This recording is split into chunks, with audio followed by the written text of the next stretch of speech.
తెలుగుదేశం శ్రేణులలో ఒక అసంతృప్తి ఉంది. ఎందుకు అంటే పవన్ కళ్యాణ్ యాక్టివ్గా ఉండటం, లోకేష్ కూడా యాక్టివ్గానే ఉన్నారు.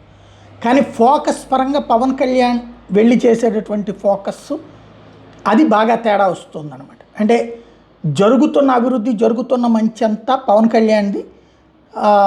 సూపర్ 6 లాంటి అమలు కాకపోవడం, లేకపోతే ఏదైనా ఫెయిల్యూర్ ఉంటే అది చంద్రబాబుది అన్న కోణంలో పవన్ కళ్యాణ్ గ్రాబ్ చేస్తున్నారు అన్నటువంటిది తెలుగుదేశం శ్రేణులకు ఉన్నటువంటి ఫీలింగ్.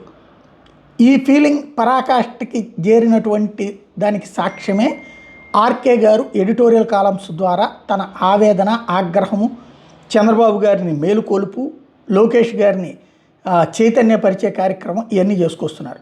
ఇప్పుడు కొత్త మలుపు తిరుగుతూ ఉంది. ఏంటయ్యా అంటే మహాసేన రాజేష్ తెలుగుదేశం పార్టీ వీరాభిమాని, తెలుగుదేశం పార్టీ నుండి ఎమ్మెల్యే టికెట్ కూడా ఓకే అయ్యాక తర్వాత చివరిలో ఆగిన పార్టీ అంటే వీరాభిమాని తను ప్రకటించినటువంటిది లోకేష్ని డిప్యూటీ సీఎం చేయాలి.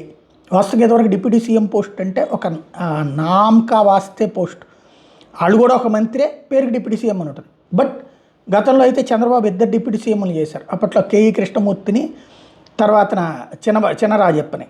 అలాగే జగన్ అయితే 5 డిప్యూటీ సీఎంలు, 2 సార్లు 2 5 10 మంది డిప్యూటీ సీఎంలు అయ్యారు. అదే ఇప్పుడు వచ్చేటప్పటికి ఒకే ఒక్క డిప్యూటీ సీఎం, చంద్రబాబు తర్వాత సీఎం స్థాయిలోనే పాత్ర పవన్ కళ్యాణ్ పోషిస్తున్నటువంటి వేళ లోకేష్ని డిప్యూటీ సీఎం చేయాలి అనేటటువంటి ద్వారా పోటీ ఉండాలని కోరుకుంటున్నారు అన్నటువంటి. ఇక్కడ పదవిలో రేషియో కాదు, వాస్తవంగా వాళ్ళు చెప్పాలంటే Lokesh CM, not deputy CM, ఇది యాక్టింగ్ సీఎం లోకేష్. చంద్రబాబు గారు వచ్చేటప్పటికి గౌరవ ముఖ్యమంత్రిగా పనిచేస్తున్నారు. చంద్రబాబు గారు గౌరవ ముఖ్యమంత్రి, లోకేష్ గారు ఒరిజినల్ ముఖ్యమంత్రి, పవన్ కళ్యాణ్ డిప్యూటీ సీఎంగా ఉన్నారు కరెక్ట్గా చెప్పాలంటే. అయితే డిజిగ్నేషన్ పరంగా ఆ విధమైనటువంటిది అన్న కోరిక ఏదైతే ఉందో ఎంతవరకు అమలవుతుందో చూడాలి.